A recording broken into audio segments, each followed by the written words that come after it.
Sam, I know he's been here just a couple of days, but what's kind of your first impressions of Coach Rudolph? Yeah, Coach Rudolph, I think he's been great. He's been super interactive with us as an offensive line room. He's been in all our drills. He's been really adamant about meeting with us, building our relationship. So he's been great. And then who are a couple of the older guys that have kind of helped you make this transition to college? Yeah, since I'm the only guy in my class this year so far, I think the guys ahead of me, like Emil Wagner, Billy Strout, their class, Ty Chan, Craig, what's his first name? Ashton Craig. They've been really great, but just kind of include me in their class. They see me as just one of their fellow classmates. They don't see me as the guy who's younger than them. So older guys, I would say Andrew Kostovic, especially being an offensive lineman and being his position, he's been really helpful with my my progression as a player and as technique. I think the person who's helped me the most has been Josh Lugg. He's been in and out training, and he knows the playbook like the back of his hand, and he's just been really helpful with teaching me the playbook. Not even from a coaching standpoint, but as a fellow player, he's been really great. Trying to transition me from a high school mindset to what we're doing now. Why was it important to be an early enrollee? Yeah, I think early enrollees, for me specifically, I had my mindset on that even before I knew I was going to come to Notre Dame.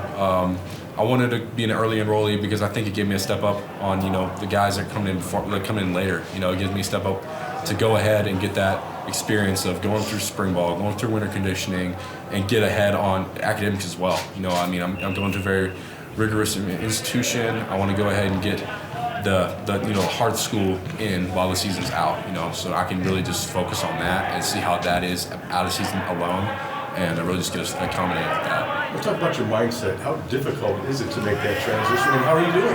Yeah, it was definitely a transition, being as far away from home. I'm still a kid, I'm 17 years old, so it's been a transition. I'm 11 hours away from home, but after you get that routine, I'd say it's about 2 weeks after you get that routine about getting up early, making sure you're going to sleep on time, eating what you need to, getting ready for your homework. Because, everyone thinks, you have freedom now and, college is hard, but you're going to have a little more freedom. I highly disagree.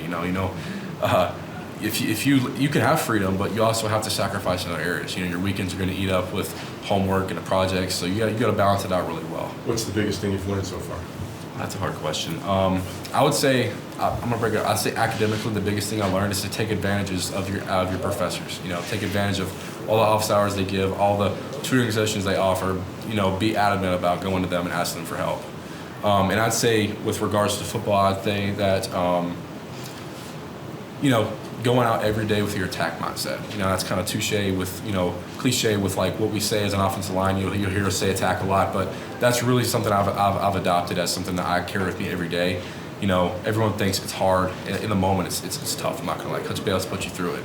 Those steam workouts, the gauntlet like you've seen, it's tough. It really is. It challenges your mindset more than anything. And I think if you have that attack mindset, get through this because this is gonna help you develop into what you want to be. I think ahead. I think I want to be one of the guys that they see walking out of the field, first drive of the game, I want to be him growing up because that's who I was when I was a little kid. So to get there, I always proud myself, attack the day. Sam, when you were going through your recruitment, I know you had Virginia Tech in your top 5 at one point. Obviously, Coach Rudolph probably had to play some role in that. So what are some of the traits that stuck out about him as a recruiter, going back to your relationship with him at Virginia Tech, that you think is going to help propel him on the recruiting trail for Notre Dame? Yeah, I think obviously they were pretty high on my list when they initially offered me, and I went on visits. Coach Rudolph recruited me very well. He recruited me adamantly. He was there. He came to my games. He's called me every day, every week. And I think he's a great recruiter. He's personal, and he's not just oversaid. Some people they say the same thing over and over. And it's kind of repetitive, and you kind of pick up on them being not as personal. But every time he calls you, he's got something to talk about that he's learned about you. I have a twin sister. He called me about her game and asked me how she's doing. Asked me how my little brother's doing. And really just, tugs at the heart because he knows how important that is to certain people. And I don't think he's going to recruit anybody that's not important to them because he's a big family guy himself, I believe.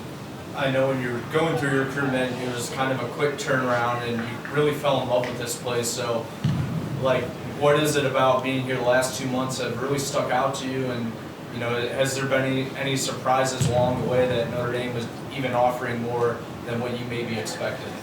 Yeah, definitely. I've learned a lot these past 2 weeks. In the first two, especially, well, I guess 8 weeks now. It's flown by though. You know, you really get into a routine and it goes by. But Notre Dame has so much to offer outside of just football and academics. I think as a culture, Notre Dame is very unique. You know, I've been to a lot of places. I've been on lots of visits. I know lots of people who go other places, but Notre Dame's like no other I've heard of. You know, they are Class A education with that culture of a football school. You know, I've always wanted to go somewhere where it's academics first, but then football next. And if you ask anyone on campus, I've talked to lots of people, non-athletes. I talk to my guys in my dorms all the time, and they're like, "Why did you come to Notre Dame?" They're like, "I wanted to come somewhere where it was a football culture. You know, where it was centered around what we have as a pride at our school, and that also adds to the tradition. You know, I knew Notre Dame had great tradition. That's why, and that's a big reason I came here. But until you're in it, I don't think you really understand how deep it really runs. You know, even the guys who just got here, and like myself, I take a lot of pride in what we represent, and especially as an offensive lineman here, I think we represent the standard of offensive line in college football, and I want to live up to that. And I think that's what makes me drive to go harder every day.